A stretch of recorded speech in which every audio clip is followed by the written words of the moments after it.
Today we're going to look at projectile motion, and I assure that the concepts that we developed in the first lesson will progressively be cemented today, especially that we're going to look at the questions and the answers.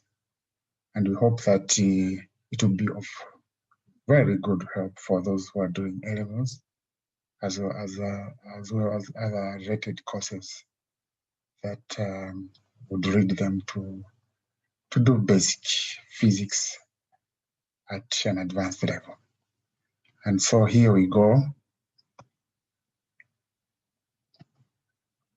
We have a question. This is the first case, because projectile motion can be launched at different configurations. And for today, we are looking at this scenario, which I've called case 1. The question is, the boy kicks a football at an angle of 30 degrees above the horizontal axis as shown below. The initial speed of the ball is 32 meters per second. In all the instances for these questions, we're going to ignore air resistance. So the first part is that you have to find the maximum height that the ball attains, as well as determining the time of the flight between the kickoff and landing. Again, we have to calculate the range of the projectile, as well as calculating the magnitude of the velocity of the ball just before it hits the ground. And here is the figure showing the movement of the ball. We are saying this ball is launched from this point through a trajectory. It goes until it lands at the other point. And so here they're asking us to find the height, as well as the range, as well as the time it will take for the ball to move from the time of launch up to the highest point, as well as calculating the velocity just before the ball hits the ground. So we start with the first part. Find the maximum height that the ball attains. What would be the highest point here? What is this height that this ball attains at the highest point here? So this is the first part of the question. And so when you are calculating the maximum height, you are looking at the configuration of the ball in the Y plane. As you know, this question is a two-dimensional question where we look at the x-axis as well as the y-axis. But the height, as you know, it has to do with the Y plane. And so you have this usual equation. Our usual equation, y minus y0 is equal to the maximum height, v initial sine theta t minus half gt squared. The minus here tells that actually the football match is moving against gravity. And so what we are given is, as we indicated there, we are given the angle of launch, we are given also the initial velocity, and we take acceleration due to gravity to 9.8 meters per second squared, and then we have to calculate the time. So calculating the time for the maximum height, this is the equation we use. And you remember this equation, we came up with this equation when we actually found the derivative of the displacement for the y displacement of the projectile. And so at the maximum point, we notice that the velocity momentarily before the particle starts going down, this velocity is 0.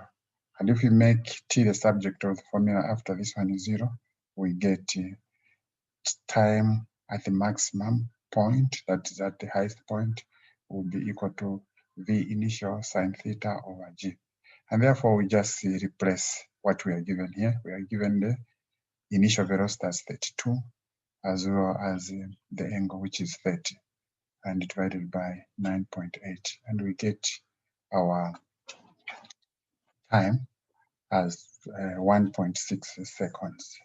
That is the time to take for the ball to move from the initial launch point here up to that point. This is not what this part of the first question is asking us to find. This has just helped us to find the time. So in this equation where we have y minus y0 is equal to the maximum height over v initial sine theta t minus half gt squared. So we substitute now that we know the time. So for the maximum height, our v initial is 32, and then you have sine 30 times the time it took for the ball to move from the point of launch to the highest point, which is 1.6 seconds, minus half times 9.8 times 1.6, which is squared. And therefore, we find that the maximum height will be 13.1 meters. The second part of the equation looks at determining the time of flight between the kickoff and landing. In other words, we want to find the time to take from the point of launch here up to when the ball will hit the ground. So we go ahead and tackle this part of the second question. And so we are very familiar with this equation for one dimension at high school level. I know you are aware that displacement is equal to initial velocity and time plus half gt squared. This is for one dimension. Now that we are dealing with the two dimensions, this equation is now expressed. This is we have y is equal to y initial. This is where the ball is starting from, and this is where it is going, plus the v component, the velocity component, which is v initial sine theta, this velocity component in the y plane, times t minus half 2gt squared. And as I said, the ball is moving against gravity, and therefore it will be negative here instead of positive. And so we note that this equation continues, which is y plus v initial sine theta t minus half gt squared for two dimension in the y plane. And we know that if the ball is to come back to its initial position, it means that y minus y initial will be 0. And therefore, you can make t the subject of the formula here to find the value for t, an expression for t for the complete flight time. And so you find 2 v initial sine theta over g. And when you substitute for this is 2, and then you substitute v initial, which is 32, and sine 30 over 9.8, and you find your time is 3.3 seconds, which is actually double the time for the maximum height. The third part of the question is looking at calculating the range of the projectile. When we are looking at the range, we are looking at from the time of launch here in the x-axis, what is the distance covered for the particle to move from the time of launch up to when it lands on the ground. And therefore, this is what we have called the range. And so, to enable us to calculate the range, it is easier for us because we are just considering the x-plane. So the range is equal to x minus x initial, which is equal to v initial cos theta times t. What it means here is that our v initial is this point where the particle is launched from, and then we have our x here where the particle runs. So for you to find the range, you have to subtract x minus x initial, and this is what gives us actually the range, and then times time. And basically now we just substitute v initial. We are aware that is 32 multiplied by cos 30 times the time for the flight, the whole flight, which is 3.3, and it gives us 91 meters.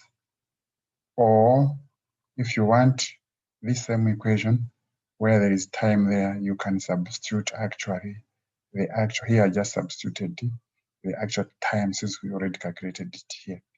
If you want, you can substitute where there is time. This time here, you substitute it there. And once you substitute it in the equation for the range, it will give you that the range is equal to v initial squared sine 2 theta over g. Where does the sine 2 theta come from? From trigonometric identities, we know that 2 cos theta sine theta is equal to sine 2 theta. And therefore, you just substitute v initial u squared sine 2 times 30 degrees over 9.8. It gives you 91 meters, which is the same. Then in the last part of the equation, we calculate the magnitude of the velocity of the ball just before it hits the ground. We are aware that we have to get the derivative. We have to get the derivative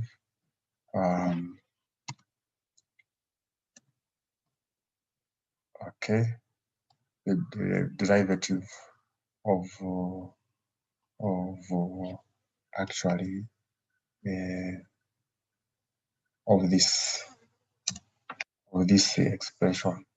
We are aware that this is the displacement of the particle in the x-axis, which is x is equal to v initial cos theta times t. So if you get the derivative of this, you'll find that the time will disappear here. So the velocity at that particular point, it will be vx is equal to v initial cos theta, because we have differentiated with respect to time.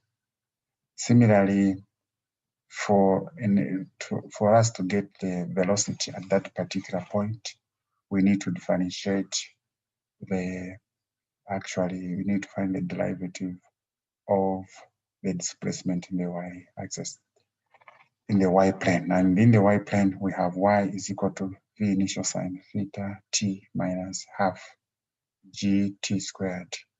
So when we differentiate this one, when we differentiate v initial sine theta t, it gives us actually v initial sine theta. The time disappears. If you differentiate half gt squared with respect to time, you get actually acceleration to the gravity times time. And therefore, we have found the two expressions for the velocities just before actually the ball hits the ground. And therefore now we just substitute. For the velocity in the x-axis, for this component, we have to find v initial cos theta, which is 32 times cos 30, which gives us 27.7 meters per second.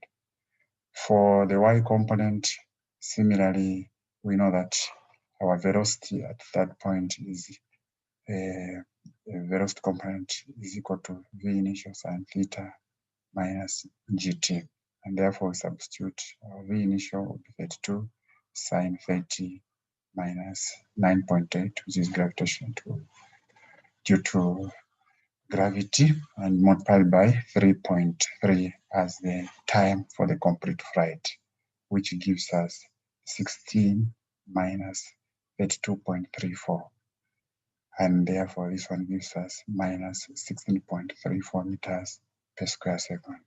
So graphically, this component, we can show it that this particle had the vector in the x-axis, in the positive x-axis, which is 16 meters per second, as well as in the y-plane, it had a velocity of minus 16.34.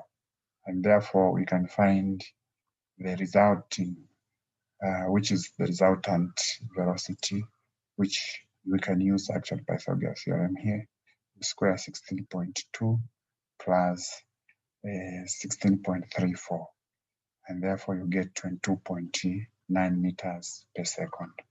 So this is the just giving us on how to go about solving the questions in 2 dimensions, projectile motion questions in 2 dimensions. I hope you have enjoyed the lesson. In the next time, we'll look at another case for a projectile which is not launched from the ground, but maybe launched from somewhere else.